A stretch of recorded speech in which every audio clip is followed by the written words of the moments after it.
What is up, guys? It is the Bluebloods here, back at y'all with another interview, man. And we have a two-time All-American in two different conferences. Got defensive back for Stephen F. Austin, Myles Heard, as he heads into his another year for FSA, and I'm expecting a third first-team All-American. And Stephen F. Austin is a team, guys, I said was my dark horse for the national championship. This team is loaded from top to bottom. So, Myles, appreciate you coming on the show, man. Appreciate you having me. Man, and so let's get into your high school recruiting process. You had a good bit of offers, and your high school recruiting process seemed pretty lively. So walk me through the process and what teams were at the top of your list and were recruiting you the hardest. Man, what teams were hard? I say because I only had 6 offers coming into my senior year. Well, I got those 6 offers into my senior year, and those 6 offers were Illinois State, Army.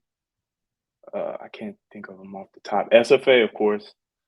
Let me see. Yeah, I'm trying to remember. Oh yeah, Incarnate Word, UIW. Still got beef with them. You know what happened this past year. Uh, who else? That's all I could think of right now. But I definitely say the hardest team would be SFA. They were the hardest, so that's why I believe I really just made that choice to bring my talent to Nacogdoches. For sure, man. And when you came in, and we're going to get into the rebuild that you have, that this team's underwent since you've came. Stephen F. Austin wasn't a destination spot for a lot of players. Outside of them recruiting you the hardest, what did you see? What was the vision that they were selling you to come to Stephen F. Austin? Man, really, I just really thought. Well, really, Coach Carter did a great job of recruiting. He's a great recruiter, by the way. I'm not gonna lie. He sold it to me, and I'm really glad I really chose, to go with him and play under him. But really, the factors that led me to commit to SFA probably would be just A, the coaches, B, just, the things that they were saying and, the the promise they had to lead this program and just how winning they were in their past because he came from A&M Commerce and I seen what he did in their past. So I just really had faith in him to really just turn this program around, and I wanted to be a part of that change. So those were the factors that really just led me to commit here. For sure, man. And a lot of people, especially high schoolers coming into the college game, they always ask, what do I have to do to earn playing time? And you were an instant impact freshman, played a lot your first season at SFA. For you, looking back, what were your keys to being an instant impact freshman? Man, my keys were to just come in as a leader and just compete because I feel like competition is just really what makes a team better. Without competition, the team doesn't get better. It doesn't find ways to improve. It doesn't, nobody's leading, nobody's making each other better. So that was my goal coming in. I written my goals down, what I wanted to do my freshman year, um, just really help the team in any way I could. Special teams, defense, if I have to do this, if I have to do that, I'm willing to do it. So I think the keys was just willing to do anything for the team and just being a leader on the field and just upping my game speed for sure because college is different from high school. I'm not gonna lie to you. It's the speed is crazy. So I had to get adjusted to that. So that was definitely a key thing for me.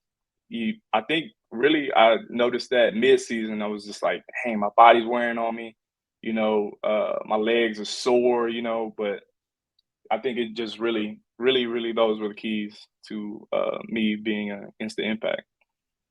And you guys, playing in the Southland, you guys, COVID hit at the worst time for SFA. Let's just be honest. Man, Second year head coach, you for real. guys are rebuilding. You guys switching conferences. I mean, you guys were going through so much transition. Then the fall season gets wiped away, and here comes the spring season. Half the teams aren't playing. Half the teams are playing 3 games. Other teams are trying to get in a full season. For you in this program, how tough was the COVID season for you guys? Man, it was really tough. I think mentally and physically, it was just draining for all of us as a program. Um, when COVID first broke out, I think we were beginning to start of spring, spring ball. And I remember the news broke out and we had a week off, but we were going to start back the next week. And we got everybody got the news that COVID started and everything. And it just kind of like, whoa, what is this? You know what I mean? And it just kind of took a pause to our thing. And we didn't know if we were going to go back up to the school or, if they were going to cancel it, and they ended up canceling spring. And it really affected us, because spring is a big part, I think, of any team and any program. It's very important to get that spring in, just to be ready for the fall, ready for the summer, and just work those kinks that you might have from last season and stuff like that just to get better. But it was very tough. The testing and quarantine wasn't fun, definitely, but we had to make a lot of sacrifices. And I feel like SFA made a lot of financial sacrifices for us, just for all the testing.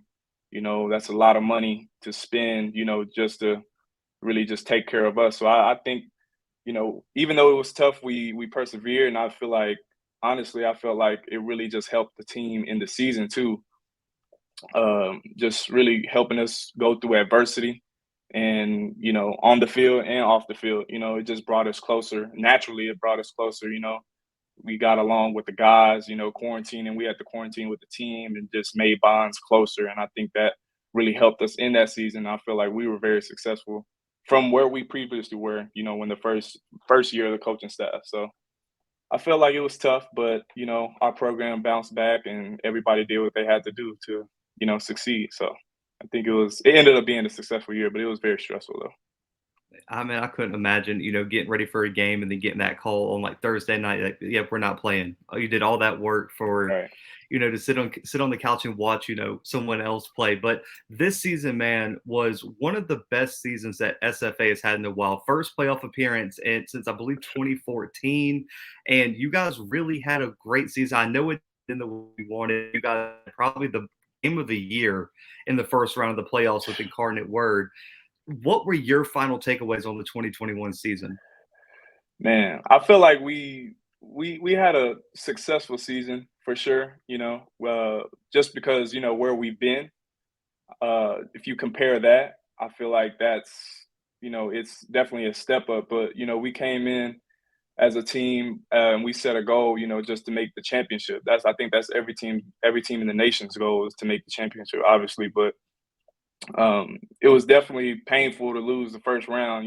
We put so much work in to, make it to the playoffs. It's very hard. There's so many talented FCS teams, and we earned our spot. But unfortunately, we lost. But if I'm looking back at the season, the takeaways I can get is, we had if you look at our second game, we lost against Texas Tech by 6 points, and it was a close game. And that's an FBS opponent. So I believe that was really a turning point to us, because what we took away from that game is that we could stick with anybody in the nation. We knew for a fact we could stick with anybody in the nation. If you look at our 3 losses, we lost to Texas Tech by 6 points, Sam Houston by 1 point, and we were up that game 20-6 the whole game. And unfortunately, we just didn't finish the game. And then our third one was JSU, Jacksonville State, 28-24, and we just came out to a rough start. And those are the games that we needed to have, and it came to bite us in the butt in playoffs. And I think as a team, we took away a lesson, that you just have to finish games. You have to finish games. And I think as a team, that's what we're doing right now, is just focusing on, improving. What can we do? More conditioning, stuff like that, to help us improve and be successful this season. So, but I believe, I take away from the 2021 season, it's just a step up. It's a little show of what we could be. That's what I took away from that. And on top of that, man, you walk away with another first team All-American award. When you hear that, and that you are a 2-time first team All-American in 2 different conferences, what does that mean to you? Man, it just, I'm very humble, I'm just grateful, I thank God, it's just one of his many blessings, it just, it just really shows me that, the work that I put in is working, definitely with the help of, the coaches and everything, and my teammates. Without them, I wouldn't be there. Our D line is crazy. I don't know if you know that. Our defense, it's wild, but it means a lot to me because I really love this game. Uh, it's just a testament of what I put in, and yeah, it's crazy. It's it's wild to even just say that, but it's definitely a blessing. It's definitely a Uh, blessing. Oh man, listen, oh trust me, I know how crazy that defense is. I was looking at the stats, Yeah, and I mean, out of all your guys, all Americans, I think it was like 70 or 80% of them were like freshmen or sophomores too. yeah, Everybody young was team, young, and I young mean, team. it's scary for next season. That's why I got you guys so high, in my Right. rankings personally. But we know where it started, man. And we could have talked about the 3-9 season your first year, then you improved to a 6-win season, and then this year you guys almost make it to the second round of the playoffs. And this year you guys are primed for a big run. What has been the key to the rebuild that has been going on at Stephen F. Austin behind the scenes? I think the key has been just getting everybody to buy into the program, getting everybody to see the vision that we have.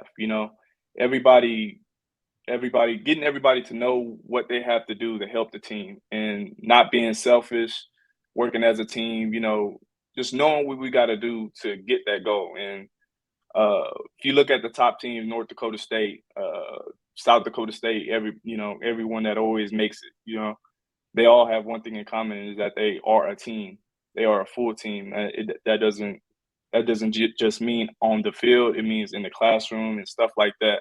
And that's the things that Coach Carter preaches to us is just to be the best that we can be on the field and off the field because it all ties into, ultimately what we want to be. And that's a great team, not a good team, but a great team.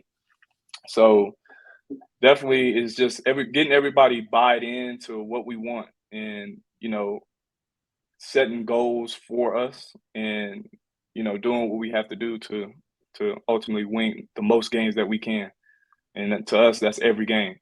It doesn't matter who lines up, put the ball down. Just put the ball down, let's play. For real. And that's what our coach says, just put the ball down. We're gonna play with you. It don't matter if Alabama, North Dakota State, anybody. I mean, you can get it. I love it. Just ball, man. Just go out there and ball. I love it. And Oh, you've mentioned him a few times, man. Let's talk about your head coach. He comes in. You mentioned for Texas A&M Commerce, who now is an FCS program too. They just moved up this past off season. What makes him so unique behind the scenes, and why has he been so successful? man, that dude is funny. He's a great coach. I'm not gonna lie, he's the best coach I've had in my lifetime, just out of any team.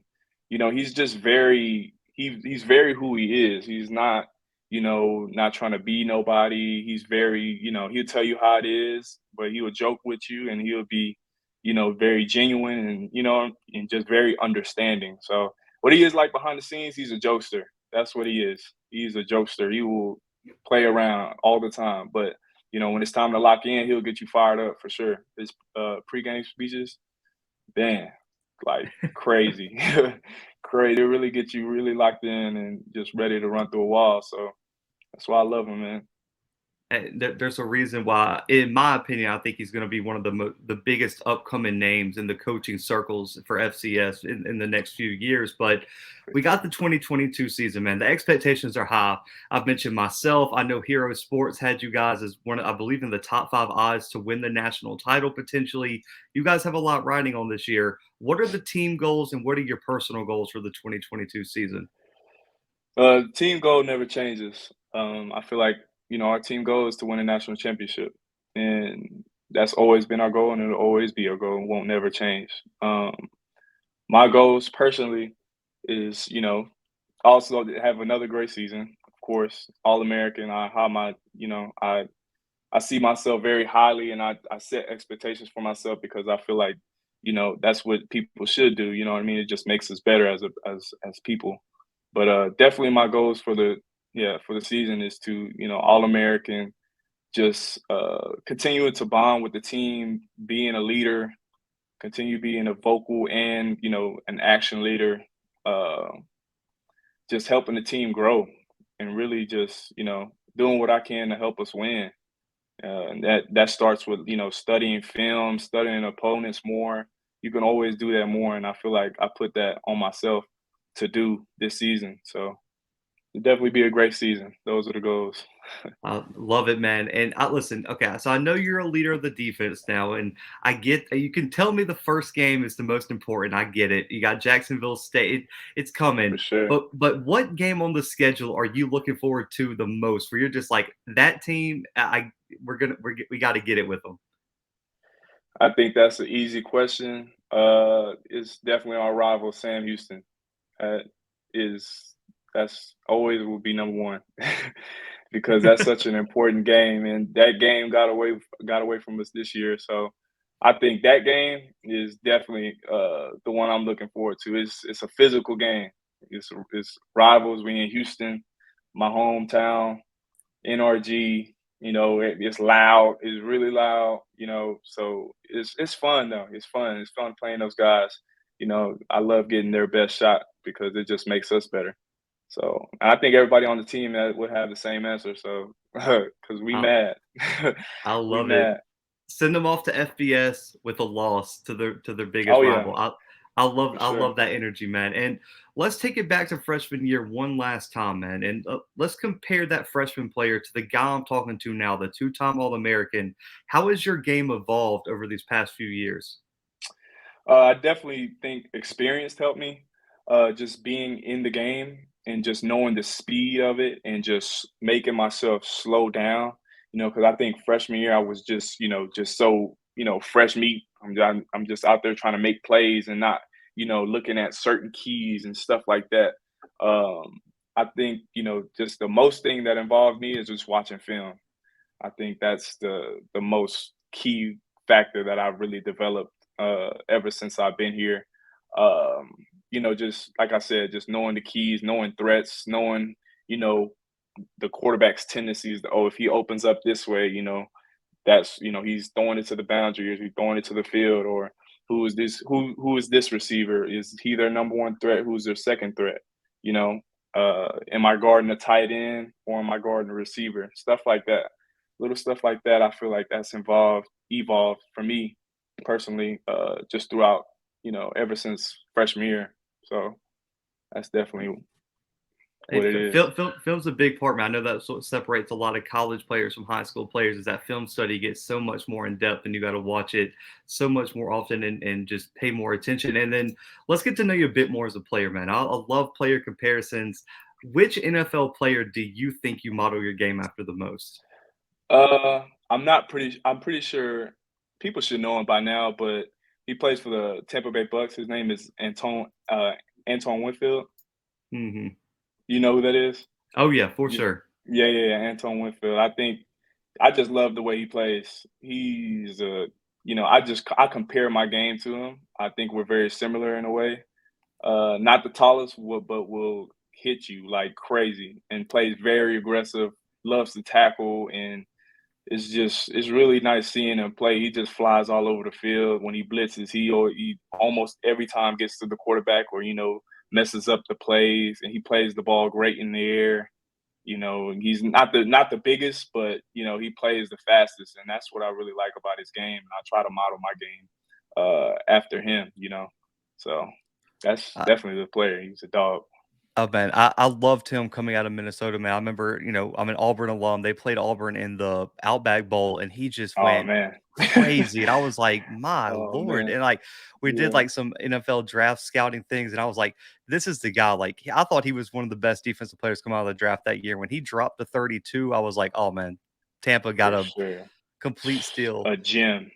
Oh man, for sure. But I was very superstitious, even as an O lineman. O linemen are supposed to just go out there and play. I had my whole pregame routine. So for you, how superstitious are you? What's your pregame routine on game days? It's really not that. I mean, really not that complicated. It's just we got our little, ride to the stadium, bus ride to the stadium. Get something to eat. Not too heavy. I'll eat some like bread, some carbs, some fruit, or something like that. Get some in my stomach so I can have some energy. Of course, got to have the AirPods. Uh, where I listen to Drake, Gunna, shoes.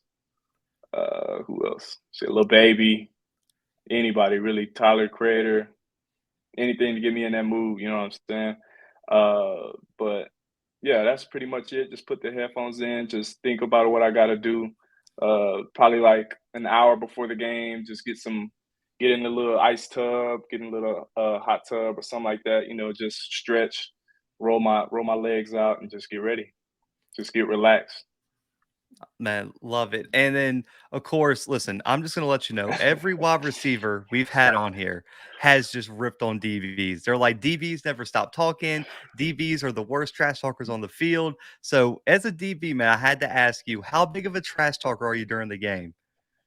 What's really crazy is I'm not really a trash talker. It's really like I just don't. I'm so zoned in. But if you talk trash to me, I'm gonna talk trash back. Let's get that. Let's get that straight. But I'm not really a trash talker. I'll do some, to get in your head, but it won't be vocal. It'll be like, just a little nudge or something. I might hit you a little late in the whistle. Not crazy, not anything crazy, but just a little nudge. Just see what you do, see how you react, and then from then on, just do what I can do. I can see how you react, and certain stuff like that. I wouldn't say I'm much of a trash talker. But if you talk trash to me, I'm for sure to talk trash back. And it's really them receivers that be talking trash. So yeah. So they're out here snitching for no reason. They're Yeah, the they out ones here that's always. snitching. They out here snitching. I love it, man. So you're the first, Stephen F. Austin player we've had on the show, and every first player we have, I got to ask this question as a follow up: who is the biggest trash talker on y'all's team? Man. Uh it could be anybody. Well, actually I know the answer to that. It's Ahmad Murray. Ahmad Murray on the D line. He is he will let you know. Like mid play, he will be talking trash to the O line every time. I'll be like, sometimes I have to be like, hey, like, calm down, let's go, let's go, let's go. But we kind of need that. We like that nastiness, to be a part of our defense. So man, yeah, that's the number one trash talk. It's so many more. It's definitely more. I'm more the calmer one, but I'm gonna hit you still. You don't feel me, but we got a lot of them. Not gonna lie, Oh man, we got a I lot. love it. Hey, it gets tense in those trenches. As an O lineman going up against the same guy all day, it just builds on you, man. But you don't have to give away all your secrets, man. There's a reason you're a two-time All-American. What's the number one mistake though that a wide receiver can make against you? I guess you could piggyback off what you said. The previous question is just talking trash. If you do that, I'm locked in. I know for sure you trying to get in my head. Okay, like that's the kind of mentality that I got. Like, okay, you trying to do that? I'm gonna hit you, and I'm gonna get in your head too. And I don't gotta talk trash. I'm gonna just outplay you, and that's my thing. That I think that's the number one mistake a receiver can do, because then when the team see me get hyped, then everybody it's just contagious. So I definitely feel that trash talk is a mistake. Oh man, I love it. And then, I'm gonna post some of your highlights with the promo of this video in the coming days. But for you, man, forced fumbles seem to just come. I mean, dude, it could be a hit stick, it could be a strip, it doesn't matter. It just seems like when you hit somebody, the ball for some reason is flying out. Just For comes out, Yeah, for yeah. you, what is the key to being so good at forced fumbles? Man, I think just having no fear. As a DB, you can't be fearful, because that's gonna get hesitation gets you killed. It's a violent sport, so if you're not violent, it's gonna be violent to you. I just come in with a mindset that I don't care how big you are. I don't care, if you the number one guy in the nation, or you this or you that. We on the field together, so I mean, we gonna thug it out. We gonna play it out, and that's just kind of the mentality that I come with, is just no fear, having no fear of nobody. So Oh, yeah, man, that's kind of what I put in my head. love that. Love that answer. He said, if you aren't violent, the game is going to take it out Violent on to you, you. man. And I always like to ask this. And listen, for you, I got a feeling I know the answer coming. So I'm gonna split it up into two questions. You can pick a player on offense on your own team and one on another team. 'Cause I already know who you're gonna pick on your team, most likely. Who are some of Yeah. the best offensive players you've ever had to face? On opposing teams? Yes. Okay. Man. the best would have to be Cameron Ward from UIW, the quarterback. Oh Mm-hmm. man, that dude he was nice. I'm not gonna lie, he was nice. The way he just I can tell he just got it down. He has the quarterback position down, and he just kind of he dissected us a little bit. He kind of, you could tell he watches his film. He kind of knew what was coming and stuff like that. But he can run. He's very mobile. He can throw the ball extremely well, very accurate. So he's just a threat all around. So that's something we had to face in that game. We did everything we could just to contain him. But yeah, he's definitely a great player. Trying to think of someone else. Could definitely. Oh, I don't know his name. I don't want to get it wrong, but it's Jaquez for Oh, Ezard Sam for Houston. Sam. Yeah, Ezra, Jaquez Ezard. yes, Yeah. yes. Man, that dude, that's one of the most explosive receivers I've ever played against. Like just being on the field with him, just seeing him like do his thing. It's like, dang, this dude's fast, like very explosive. He got like about 2 touchdowns on us. But yeah, that dude is watching them on film. Even just watching tape on them before we played them, we was like, yeah, we know this dude's gonna be a little bit hard to handle. They got some other receivers on that team too that are really good too. But I would say those are the top 2 players that I've ever faced. Hey, there's a reason why, Jaquez is going to the NFL draft and Cameron Ward's now playing Pac-12 football For this sure. next season for Washington State. And the reason I split it up for you, man, I have a feeling Xavier Gibson's is probably on the list too, if you had to Man, pick from your own team. he is the best receiver in the nation, and I fully stand on that. And the stats can back it up too. That dude is crazy, and I really appreciate him because he made me step up my game coming in. We both came in the game in the same class, and we always competed at practice. We talk trash, giving each other little nugs and stuff like that. And I think that just elevated our game for both of us. But yeah, that dude is special, man. You're gonna see what he got up his sleeve this season. So last season was just a little appetizer.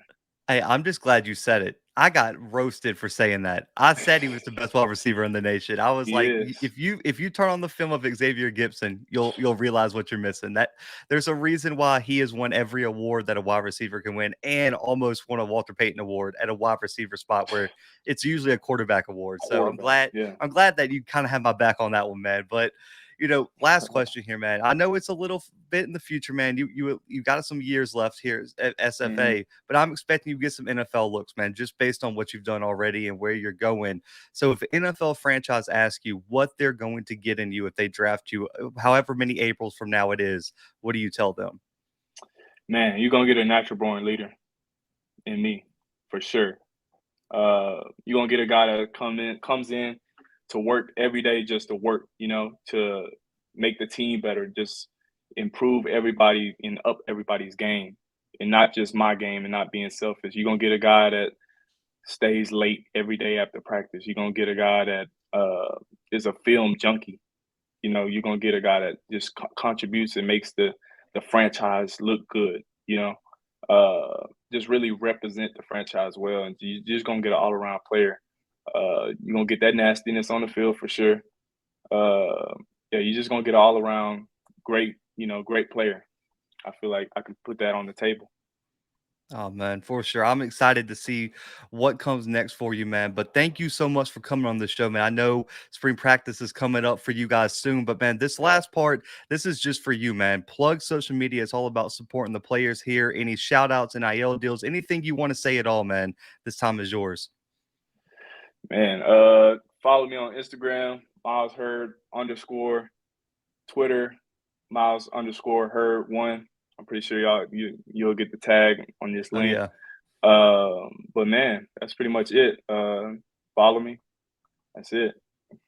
Hey man, I appreciate you. Listen, I know for sure I'm gonna be at one game when you guys come to Alcorn and play in Lorman. I'm gonna be there, man. So I'll have to hit you up when y'all make the Okay, trip for over. sure. And I'm definitely got Sam Houston SFA on my list too. So I'm gonna try to make that trip to Houston as well. So I got you guys up there, man. I'm excited to see what you guys do this year. I think I could see an easy national championship run with this team, man. I've already plugged it, put it on wax for me, man. So I'm excited. But guys, for Myles, myself, and the Blue Bloods, we are out for right now.